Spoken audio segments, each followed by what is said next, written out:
नाज़रीन, आज का प्रोग्राम, इससे पहले कि मैं बहुत सारे दिल दहला देने वाले सच, ऐसे होशरुबा इंकशाफात अपने नाज़रीन के सामने लाऊं जिससे शायद देखने वालों की रूह कांप जाए, सुनने वाले तड़प जाएं, बहसियत इंसान हम खुद डगमगा जाए कि किस डगर पे दुनिया चल पड़ी है और हो क्या रहा है। उससे पहले मैं बताऊं कि ये प्रोग्राम जो आज मैं कर रही हूँ, ये वाक़या, ये अफसोसनाक वाक़या, इसकी जितनी मज़म्मत की जाए वो कम है।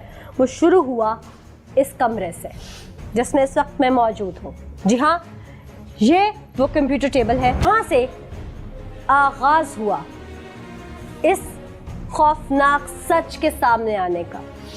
यहाँ से वो क्लिप रिकॉर्ड किया गया कि वो जगह थी बिल्कुल, चूँकि एन कंप्यूटर टेबल की जो ये दरमियानी हिस्सा है, ये बिल्कुल उस बेड के सामने है। यहाँ पर अगर वीडियो कैमरा या मोबाइल फ़ोन रखा जाता, जैसे कि रखा गया, वो एक एक विजुअल रिकॉर्ड कर सकता था बिल्कुल ठीक तरीके से कि यहाँ पर क्या होता है। उस दिन भी कुछ ऐसा ही हुआ।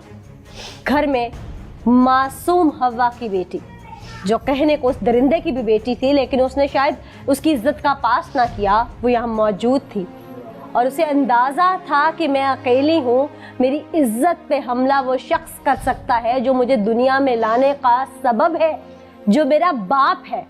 मैं उसके साए में यहाँ पर महफूज नहीं हूँ।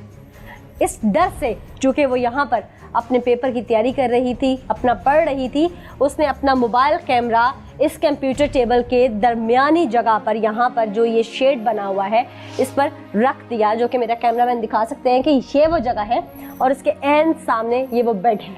यहाँ पर बच्ची बैठी हुई थी और उसने जब ऑन करके रखा, उसके बाद वो अपनी तालीम जो वो पढ़ रही थी, अपनी बुक्स पे मशगूल हो गई। उसका वो दरिंदा सिर्फ 100 कोल्ड बाप, मैं उसे बाप नहीं मानती क्योंकि उसने उसकी इज्जत के साथ जो कुछ किया, मैं आला सतह पर अपील करूंगी कि इसको ऐसी खौफनाक सज़ा दी जाए ताकि आज के बाद कोई भी ऐसा सोचते हुए कांपे। वो अंदर आया, यहाँ पर आने के बाद उसने देखा आसपास कोई नहीं और वो उसकी इज्जत को नोचने लगा। वो नहीं जानता था कि बस अब वो फंस चुका है। अब चूँकि वो एविडेंस सामने आने के बाद वो सफाक बाप, वो दरिंदा, वो जानवर अब चूँकि बेनकाब हो चुका था, तो वो तमाम चीज़ें बच्ची ने उठाकर अपने वालदा को और बाकी तमाम घर के लोगों को दी कि ये देखिए, मैं लुट चुकी हूँ, मैं बर्बाद हो चुकी हूँ। वालदा इस वक्त मेरे साथ मौजूद हैं।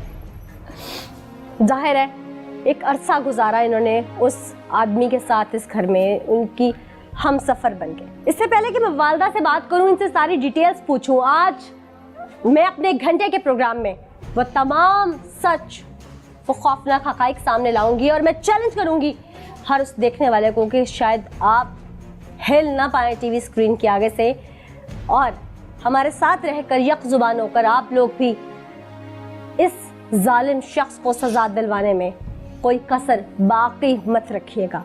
एक ब्रेक लूंगी, ब्रेक के बाद वापस। मेरी दिली हमदर्दियाँ आपके साथ हैं। मैं जितना आपके लिए आवाज़ बुलंद कर सकी, मुझे समझ नहीं आ रही कि ये वीडियो वाला कदम आपने क्यों उठाया, इसको प्लान कैसे किया, ये सारी बात कुछ समझ नहीं आती। पापा जो से ना 5-6 माह से मुझे बहुत परेशान कर रहे थे, बहुत ही ज़्यादा। ज़रा सा कोई बाहर जाता, अंदर आके मुझे टच करते और मुझे कहते तुम मेरे पास रात को आना, कि मैं नहीं थी जाती। उन्होंने मुझे ये भी बोला कि मैं तुम्हारी मामा को मार दूंगा और तुम्हारे साथ ऐसा कर दूंगा, फिर तुम क्या करोगी। तो मैंने नहीं बताया। फिर मुझे कहते थे, मैंने मम्मा को बताया तो मम्मा कहते मैंने ऐसा कुछ भी नहीं कहा, वो मेरी बेटी है। फिर तकरीबन 1-2 मंथ रुक गए। मामा को उन्होंने सफाई दी आगे जी। अच्छा। 7 कलमा पढ़ते हैं कि वो मेरी बेटी है, मैं ऐसा क्यों करूँगा भला। अब तकरीबन काफ़ी दिनों से बहुत ज़्यादा परेशान कर रहे थे मुझे। उन्होंने गन पॉइंट पे मुझे ऐसा बोला कि मैं तुम्हें मार दूंगा, तुम्हारी मामा को मार दूंगा अगर तुम ना मानी तो उस दिन मामा, संडे वाले दिन की ये बात है, सुबह टाइम मामा गई हैं बाहर, फिर ये आ गए हैं घर। इन्होंने सारा घर चेक किया कि घर कोई है कि नहीं है। ये छत पर गए हैं तब देखने के मामा ऊपर तो नहीं है। मुझे पता था ये फिर करेंगे ऐसे, ये मानते नहीं, कोई भी नहीं मानता कि ऐसा कोई किसी का बाप कर सकता है भला। मैंने जल्दी से मोबाइल ऑन करके रख दिया, इधर ही रखा था टीवी के पास। तो तब जब उन्होंने जो कुछ किया वो सब कुछ अंदर आ गया। मैं रो रही थी, मेरे सर पर दुपट्टा भी नहीं था, मैंने जूता भी नहीं था पहना हुआ, मैं ऐसे बाहर भाग गई थी। तब मामा आई हैं तो मामा को देख के चले गए हैं। बाद में इन्होंने निकाल दिया है। मामा को तो यही कह रहे थे कि झूठ बोल रही है, मैंने इसे पकड़ा है कि इल्म नहीं था कि वीडियो बन नहीं, उन्हें नहीं था पता, उनको भी नहीं था पता। तो जब मामा ने बताया ना इसके पास प्रूफ है, तो फिर उन्होंने कॉल बंद कर दी। तो अब ये धमकियाँ दे रहे हैं कि मैं तुम्हारी बेटी को मार दूंगा केस ना वापस लिया तो।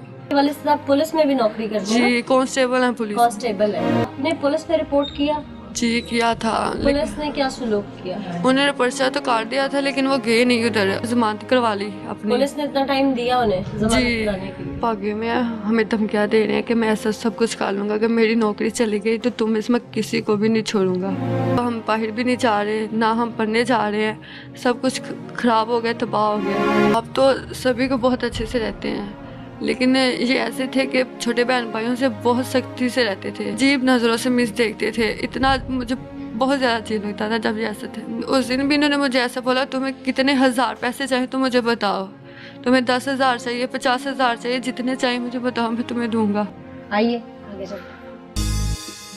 उस दिन तो मैं वैसे लीव पे था जी। तो फिर आप कैसे कह सकते हैं जल्दी हो गई थी? लेकिन जल्दी हो जाती ना, बाद में आके मैंने देख लिया था ना। अच्छा, कितनी देर में हो गई थी अंदाजन एप्लीकेशन आने वो की? मैं चेक कर लेता हूँ, करके बता दें। अच्छा, बड़ी बात है। वैसे उस दिन ये छुट्टी पे थे, आज वो दर्ज करने वाला छुट्टी पर है। चेक करके वाह, किस पे? आप अभी जितना भी अभी कर ले। बता रहा हूँ, अभी मैं भाई, अभी यार फ्रंट डेस्क किधर है ना? चले हम उधर ही आ जाते हैं। चक्कर पे चक्कर, चक्कर पे चक्कर। शायद इस महकमे को सिर्फ चक्कर देना ही तो सिखाया जाता है।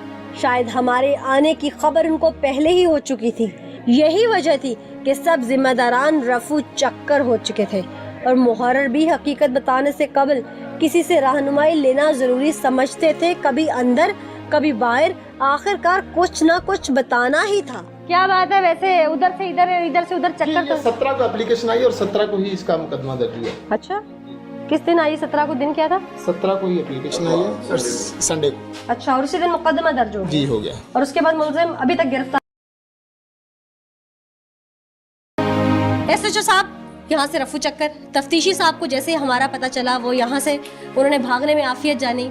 मुहर्रर साहब के बकौल वो उस दिन छुट्टी पे थे, लेकिन एप्लीकेशन जो है वो जैसे ही आई मुकदमा दर्ज हो गया। और जहाँ तक मेरे नॉलेज में है कि जो कुछ हुआ उस दिन, वो उस बच्ची की कहानी हमने उसकी ज़ुबानी भी आपको सुनवाई, अहले इलाका ने भी चीख चीख के बताया, उस बेबस माँ ने भी बताया, पुलिस के अफसरान, ये एसएचओ, तफ्तीशी, ये सब तो भाग गए। शायद अगर मुहर्रर साहब के बस में होता तो इनको हमारा पता चलता तो ये भी भाग जाते। मेरे पास सवाल बहुत है लेकिन जवाब अफसोस अभी तक किसी का नहीं।